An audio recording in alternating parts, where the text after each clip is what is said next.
Hello बच्चों, good morning. Class eighth में आपके हिंदी में आपके हिंदी व्याकरण में आपके उपसर्ग एवं प्रत्यय। क्या है? उपसर्ग एवं प्रत्यय। ठीक है, यहाँ आपके चैप्टर नंबर 8 है हिंदी व्याकरण के अंदर, जिसमें है आपके उपसर्ग एवं प्रत्यय। तो पहले हम देखेंगे उपसर्ग के बारे में, ठीक है, और प्रत्यय के बारे में हम अगले वीडियो में देखेंगे। तो पहले हम देखते हैं उपसर्ग की परिभाषा। तो उपसर्ग की परिभाषा है जो शब्दांश शब्द के प्रारंभ में जुड़कर उसके अर्थ में विशेषता ला दे या उसके अर्थ में सर्वथा बदल दे, उसके अर्थ को सर्वथा बदल दे, उन्हें उपसर्ग कहते हैं। ठीक है, तो यानी कि उपसर्ग की परिभाषा क्या होगी कि जो शब्दांश शब्द के आगे यानी कि शब्द के प्रारंभ में जुड़कर उस शब्द के अर्थ में परिवर्तन ला देते हैं, वे क्या कहलाते हैं? उपसर्ग। क्या कहलाते हैं? उपसर्ग। और जो उपसर्ग, पहले तो हम देखते हैं उपसर्ग क्या है। उपसर्ग से शब्दांश होते हैं। क्या होते हैं? शब्दांश।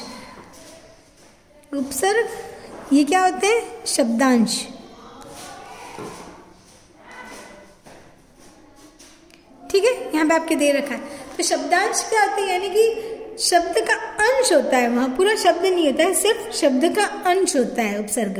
ठीक है, यह बात आपको ध्यान रखनी है, यानी कि उपसर्ग शब्द का अंश होता है। ठीक है, और वहां किसी शब्द में अगर आगे की तरफ जुड़ता है तो उस अर्थ में परिवर्तन ला देते हैं। ठीक है, और साथ में प्रत्यय का भी बताती हूँ मैं आपको। प्रत्यय जो है शब्द के अंत में लगता है, ठीक है, और उपसर्ग जो है शब्द के प्रारंभ में लगता है। ये चीज आपको याद रखनी है। ठीक है, तो उपसर्ग। उसके बाद में देखते हैं जैसे कि जय शब्द का अर्थ है जीत। क्या है? जय शब्द का अर्थ है जीत। यदि उसके प्रारंभ में परा क्या है? उपसर्ग। परा क्या है? उपसर्ग। परा उपसर्ग लगा दे तो परा जय हो जाता है। जैसे कि ये परा और जीत का क्या है? पराजय। जय हो जाता है। पराजय का पराजय का अर्थ है हार। ठीक है, तो इसमें क्या बताया है? यदि उसके जय का अर्थ है जीत, यदि उसके आगे प्रारंभ में परा उपसर्ग लगा दे तो पराजय हो जाता है। तो यह है क्या है? जय। अब ये उपसर्ग है, जय के आगे पराजय, तो इसका बिल्कुल ऑपोजिट हो गया। जय का अर्थ होता है जीत, लेकिन परा लगाने पर क्या हो गया? पराजय। ठीक है, पराजय का अर्थ होता है हार, तो बिल्कुल ही विपरीत हो गया। ठीक है, उसके बाद में हम देखते हैं इसी प्रकार हार शब्द का अर्थ पराजय या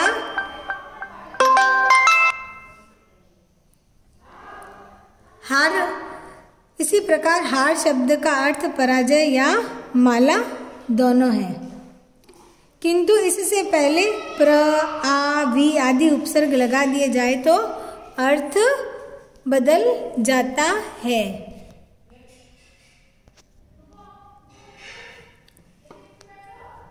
जैसे उपसर्ग शब्द, बनाने वाला शब्द और अर्थ, यानी कि उपसर्ग दे रखे हैं और उपसर्ग से बनने वाला शब्द दे रखा है। यहाँ पे चोट यानी कि अर्थ, यहाँ पे अर्थ दे रखा है, यानी कि जो इसके बनने वाले शब्द का जो है अर्थ वे दे रखा है। ठीक है, उपसर्ग शब्द यहाँ पर है प्र उपसर्ग है, आ उपसर्ग है, वी उपसर्ग है। ठीक है, यहाँ पे हार के बारे में बता रहे हैं। हार शब्द का अर्थ पराजय या माला दोनों होता है, किंतु इससे पहले प्र, आ, वी आदि उपसर्ग लगा दिए जाए तो अर्थ बदल जाता है। ठीक है, हार। अब हार के आगे प्र लगाते प्रहार यानी चोट मारना। हार के आगे आ उपसर्ग लगा दे तो आहार यानी भोजन करना। हार के आगे वी उपसर्ग लगा दे तो क्या बनता है? विहार यानी घूमना। तो इसी प्रकार उपसर्ग अपना अर्थ शब्द के साथ ही प्रकट करते हैं। ठीक है, उसके बाद में हम देखते हैं एक शब्द में एक साथ एक से अधिक उपसर्ग भी लग सकते हैं। यहाँ पे आपके एक उदाहरण भी दे रखा है, इसमें बताया गया कि एक शब्द में एक से ज़्यादा भी उपसर्ग लग सकते हैं। जैसे यहाँ पे देखते हैं अति उपसर्ग है, आ उपसर्ग है, क्या लगा है चार, चार के आगे आ अति ये सब उपसर्ग लगे तो क्या बना अत्याचार। ठीक है। हिंदी में 3 प्रकार के उपसर्ग प्रयुक्त होते हैं। इसमें बताया गया हिंदी में 3 प्रकार के उपसर्ग होते हैं, संस्कृत के उपसर्ग, हिंदी के उपसर्ग और उर्दू के उपसर्ग। ठीक है। संस्कृत, हिंदी और उपसर्ग यहाँ पे 3 प्रकार के दे रखे हैं। तो सबसे पहले हम देखते हैं संस्कृत के उपसर्ग। यहाँ पे उपसर्ग दे रखे हैं और इनका अर्थ, यह बात ध्यान रखना है कि प्रत्येक उपसर्ग का कोई ना कोई अर्थ होता है। ठीक है। हर एक उपसर्ग का अर्थ होता है और वह किसी शब्दांश, किसी शब्द के आगे जुड़ता है तो वह उसका शब्द के अर्थ में परिवर्तन ला देते हैं। प्र का मतलब होता है अधिक, प्र का अर्थ क्या होता है अधिक। परा पीछे, अप बुरा, सम उत्तम, अनु पीछे, अव हीन नीच, निस रहित, उप निकट, दुस बुरा, निर बिना, दुर बुरा, वि यानी कि विशेष, अभाव, आ तक, समेत। यहाँ पे उपसर्ग है और यहाँ पे इनके अर्थ भी दे रखे हैं। यहाँ पे भी है आपके संस्कृत के उपसर्ग, अधि, अति, अभि, सु, उत, प्रति, परि। ठीक है। यह सब आपके संस्कृत के उपसर्ग है। जैसे कि प्र, यहाँ पे मैंने बताया है दान, शब्द क्या है दान, दान के आगे क्या लगा है प्र, क्या लगा है प्र, प्रदान। ठीक है। यहाँ पे स्थान, शब्द क्या है स्थान, उपसर्ग क्या लगा है प्र, प्रस्थान। बल, बल के आगे क्या लगा है प्र उपसर्ग, प्र बल। ऐसे आपको याद करना है उपसर्ग। परा, परा का मतलब पीछे, मर्श, परामर्श, पराजय, पराक्रम। यहाँ पे उपसर्ग क्या है परा, परा, पराजय, परामर्श में परा उपसर्ग है, पराजय में परा उपसर्ग है, क्रम, पराक्रम, क्रम शब्द है, इसमें परा उपसर्ग है। ठीक है। ऐसे ही हम देखते हैं अप, अप का अर्थ होता है बुरा, अपकार। उपसर्ग क्या है अप, शब्द क्या है कार, मूल शब्द कार, मूल शब्द के साथ में उपसर्ग लगा है। मान, इसमें मूल शब्द क्या है मान, अप मान। यहाँ पे मूल शब्द क्या है यश, यश के आगे अप यश। यहाँ पे मूल शब्द है कीर्ति, अप कीर्ति। ठीक है। वैसे ही सम, उत्तम, जैसे संहार, संवाद, संयोग, संगम, अनु यानी पीछे, अनुभव, अनुसार, अनुकरण, अव यानी हीन या नीच, अवलंब, अवज्ञा, अवनति। वैसे ही निस, रहित, निस का अर्थ होता है रहित, निस्तार, निष्काम, निश्चल। ऐसे आपको उपसर्ग को याद करना है और इनके अर्थ आपको याद करना है। साथ में आपको जो मूल शब्द के साथ में आपने उपसर्ग लगा के जो शब्द बनाए हैं उन शब्दों को आपको याद करना है और साथ में उनका उपसर्ग भी बताना है। दुस यानी बुरा, दुस्साहस, दुष्ट, दुष्कर्म। ये आपके इसमें दुस उपसर्ग लगाए। निर, बिना, निर्मल, निर्भय, निर्मम। यहाँ पे र जो है अगले वर्ण में मात्रा के रूप में लगाया गया है। ठीक है। दुर, जो ये र है यहाँ पे अलंत वाला र यानी कि बिना स्वर का, तो इसको अगले वाले वर्ण में मात्रा के रूप में लगाया है। दुर्गम, दुर्लभ, दुर्जन। वि विशेष अभाव, तो यहाँ पे वि उपसर्ग है, ज्ञान विज्ञान, क्या है ज्ञान के आगे वी लगा है उपसर्ग। योग मूल शब्द क्या है योग, वी मूल शब्द राम उपसर्ग वी, ठीक है। वैसे ही आ यानी कि तक या समेत, यानी कि आमरण यानी मरण तक, आ मरण, आ का अर्थ होता है तक, आ जन्म यानी कि जन्म तक, आगमन, ऐसे ही आ उपसर्ग लगा है। नी यानी रहित, बिना निषेध, निबंध इसका उपसर्ग है ये, इनका अर्थ है निबंध, निरोग, निवारण। यहाँ पे उपसर्ग क्या है नी। यहाँ पे भी आपके दे रखे हैं उपसर्ग। उसके बाद में आपके हिंदी के उपसर्ग भी है। यहाँ पे हमने अभी संस्कृत के उपसर्ग पढ़े थे। हिंदी में 3 प्रकार के उपसर्ग, संस्कृत, हिंदी, उर्दू। तो संस्कृत के हो गए, अब हिंदी के देखते हैं। हिंदी के उपसर्ग अ, अन, अध, औ, सु, कु, स, नी, दु, भर, चौ, उन, ये सब क्या है हिंदी के उपसर्ग है। और इनका साथ में अर्थ भी दे रखा। अ का मतलब होता है, अ का अर्थ होता है अभाव, अ उपसर्ग का अर्थ होता है अभाव, अन उपसर्ग का रहित, अध आधा, औ यानी रहित। तो सबसे पहले अ अभाव, अपट, अजर। यहाँ पे शब्द क्या है पट, जर मूल शब्द है, मर, जन्मा, पूर्ण, और उपसर्ग क्या है अ। फिर अन यानी कि रहित, अनगिनत, अनबन, अनजान, अनपढ़। तो यहाँ पे मूल शब्द है गिनत, बन, जान, पढ़, और आगे उपसर्ग क्या लगा है अन। वैसे ही अध, अध यानी आधा, यानी कि अध पका, अध खिला, अध जला। तो उपसर्ग अध अध लगाए और मूल शब्द पका, खिला, जला। वैसे ही औ यानी कि रहित, अवगुण यानी कि बिना गुण के, औधड़, अवतार, अवगढ़, ये सब अव जो है इसमें क्या है उपसर्ग, ठीक है।